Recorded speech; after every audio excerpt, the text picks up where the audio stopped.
2025. gadā Meža biržas portālā veiksmīgi noslēdzās 220 izsoles, kur palīdzējām klientiem iegūt par 1,2 miljoniem eiro augstāku vērtību, un kopējā darījuma summa veidoja 9,4 miljoni.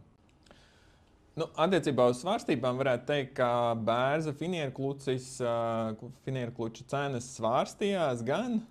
Tur, teiksim, uz sulu laiku tomēr bija vērojams diezgan būtisks tas kritums. Un tad vasarā ejot uz otru pusi, atkal atgriezās tās cenas atkarībā no 140–150 eiro kubikmetrā par B klases finierkluci. Ja skatās uz grafiku par cirsmu cenām 2025. gadā, tad būtībā skuju koku cirsmām, teiksim, tas cenu līmenis tomēr saglabājās visaugstākais. Tad ir jaukts skuju lapu, kur, protams, ļoti liela ietekme, vai tas lapu koks ir bērs, vai tas ir apse, baltāksnis vai kas.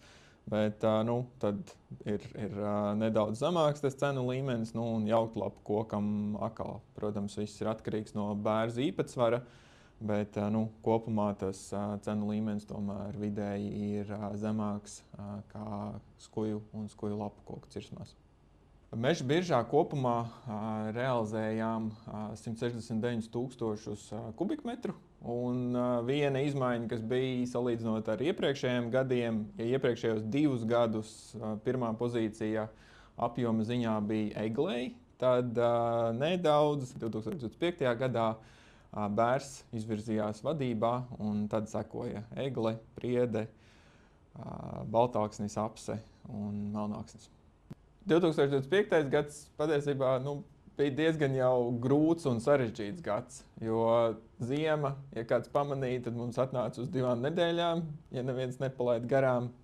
Pavasaris kā pavasaris, vasara bija slapja, izstrādes apstākļi tiešām sarežģīti un grūti, līdz ar to bija pieprasījums pēc šīm labajām cirsmām, par tām bija tiešām augstas cenas un rekordi, bet citādāk bija salīdzinoši grūti. Un tad varbūt septembris iegriezās nedaudz sausāk un kaut ko kāds varēja darīt, bet kopumā ņemot 2025. gads bija joprojām izaicinošiem bagāts, kādēļ īpašs prieks ir par 2026. gada sākumu, kas ir atnācis ar šo ilgstošo salu un dod kādu atelpas brīdi meža strādātājiem, kuriem ir iespējams izstrādāt šīs cirsmas.